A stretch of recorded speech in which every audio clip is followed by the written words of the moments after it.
పవన్ కళ్యాణ్ ప్రస్తుతం ఆంధ్రప్రదేశ్ రాజకీయాల్లో కీలకమైనటువంటి వ్యక్తిగా అందరి మదిలో ఉన్నటువంటి సమయంలో పవన్ కళ్యాణ్ని కాంగ్రెస్ పార్టీలోకి తీసుకువెళ్లే ప్రయత్నం జరిగిందా? ఇది విశ్వసనీయంగా అందుతున్న సమాచారం ప్రకారం రాహుల్ గాంధీ పవన్ కళ్యాణ్ని తమ పార్టీలోకి యాడ్ చేసుకోవడానికి చాలా పెద్ద ఎత్తున ప్రయత్నం జరిగింది. లేకపోతే పొత్తన్న పెట్టుకుందాం అన్నటువంటి ప్రయత్నం పెద్ద ఎత్తునే చేశారు. దీనికి ప్రధానమైనటువంటి కారణం అందరికీ తెలిసిందే. కాంగ్రెస్ పార్టీ చాలా పెద్ద ఎత్తున ఇబ్బందులు ఫేస్ చేస్తున్నటువంటి సమయంలో ఆ పార్టీ తిరిగి మళ్ళీ పుంజుకోవాలంటే అసాధ్యమని తేలిపోయినటువంటి సమయంలో ఎదుర్కొంటున్నటువంటి కష్టాలని పరిష్కరించడం కోసం ఒక ఎత్తుని వేస్తున్నారు. ఆ ఎత్తుల్లో భాగంగా రకరకాలైనటువంటి పొత్తులకు ఒక ప్రయత్నాలు జరుగుతుంది. ఆ పొత్తులు సాధ్యం కాకపోవడంతోనే వస్తున్నటువంటి సమస్య. దాంట్లో ప్రత్యేకించి ఆంధ్రప్రదేశ్లో తీవ్రమైనటువంటి ఇబ్బంది ఎదుర్కొంటున్నటువంటి కాంగ్రెస్ పార్టీకి గత ఎన్నికల్లో డిపాజిట్ కూడా రానటువంటి నేపథ్యం. దాదాపుగా ఒక్క నియోజకవర్గంలో మాత్రమే డిపాజిట్ సాధించినటువంటి నేపథ్యం. ఇప్పుడు ఆంధ్రప్రదేశ్లో మళ్ళీ పుంజుకోవాలి అంటే తనకి తానుగా కాంగ్రెస్ పార్టీ పుంజుకోవడం అన్నటువంటిది 2019లోనే కాదు 2024లో కూడా సాధ్యం కాని పని. ఎందుకంటే ప్రత్యేకించి ఇప్పుడున్నటువంటి యూత్లో కాంగ్రెస్ మీద తీవ్రమైనటువంటి వ్యతిరేకత ఉంది. పార్లమెంటులో కెమెరాలను ఆఫ్ చేసి మరి రాష్ట్ర విభజన చేశారన్నటువంటి ఆగ్రహం ఒక ఎత్తు అయితే, ఆంధ్రప్రదేశ్ని అన్యాయంగా అవమానకరంగా విభజించారన్నటువంటి కోపం కూడా ఆంధ్రప్రదేశ్లో ప్రస్తుతం ఉన్నటువంటి యూత్ అందరిలో కూడా ఉంది. ఈవెన్ కాంగ్రెస్ పార్టీని నమ్మి మొన్నటిదాకా రాహుల్ గాంధీ మీద విపరీతమైనటువంటి అభిమానం చూపించినటువంటి యూత్ కూడా తీవ్రమైనటువంటి వ్యతిరేకతతో ఉన్నటువంటి నేపథ్యంలో ఆ యూత్ ఐకాన్గా ఉన్నటువంటి పవన్ కళ్యాణ్ని పార్టీలోకి తీసుకురావడం కానీ లేదంటే పార్టీతో పొత్తు పెట్టుకునేటువంటి ప్రయత్నం రాహుల్ గాంధీ చేస్తే ఏమాత్రం ఛాన్స్ ఇవ్వలేదు. పవన్ కళ్యాణ్ అసలు కలవడానికి కూడా నిరాకరించారు.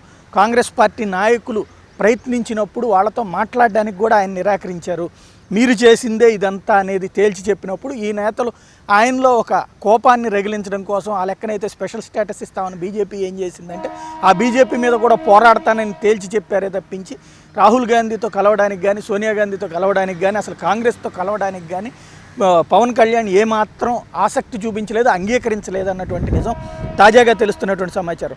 ఢిల్లీలో ఉన్నటువంటి కాంగ్రెస్ శ్రేణులకి సంబంధించినటువంటి ఫీడ్బ్యాక్ అందించేవాళ్ళు అందిస్తున్నటువంటి సోర్సెస్ ప్రకారం అయితే ఆంధ్రప్రదేశ్లో ప్రస్తుతం తెలుగుదేశం పార్టీ వైసీపీ ఇద్దరు కూడా స్ట్రాంగ్గానే ఉన్నారు కాబట్టి ఆల్రెడీ గ్రౌండ్ లెవెల్లో కాంగ్రెస్కి పెద్దల నుండి ఓట్ బ్యాంక్ ఉంటుంది కాబట్టి యూత్కి సంబంధించినటువంటి ఐకాన్గా కనుక పవన్ కళ్యాణ్ రంగంలోకి దిగితే మాత్రమే కాంగ్రెస్కి లైఫ్ వస్తుంది అని ఒక పక్కన మొదట జగన్ కోసం కూడా కాంగ్రెస్ పార్టీ ప్రయత్నించింది. అయితే జగన్ కూడా పార్టీని దూరంగా పెట్టినటువంటి నేపథ్యంలోనే ఈ సీరియస్ ప్రయత్నం అయితే కాంగ్రెస్ పార్టీ చేసింది అన్నటువంటిది విశ్వసనీయంగా అందుతున్న సమాచారం. అయితే ప్రధానంగా కనబడుతున్నటువంటి పవన్ కళ్యాణ్కి అయితే ఎట్టి పరిస్థితుల్లో కాంగ్రెస్తో కానీ లేకపోతే భారతీయ జనతా పార్టీతో కానీ తెలుగుదేశంతో కానీ పొత్తు పెట్టుకోవడం ఇష్టం లేదు నెక్స్ట్ ఎన్నికల్లో. అయితే కమ్యూనిస్టులతో కానీ లోక్సత్తాతో కానీ కలిసి పొత్తు పెట్టుకుని ముందుకెళ్లాలన్నటువంటి ఆలోచన ఉంది.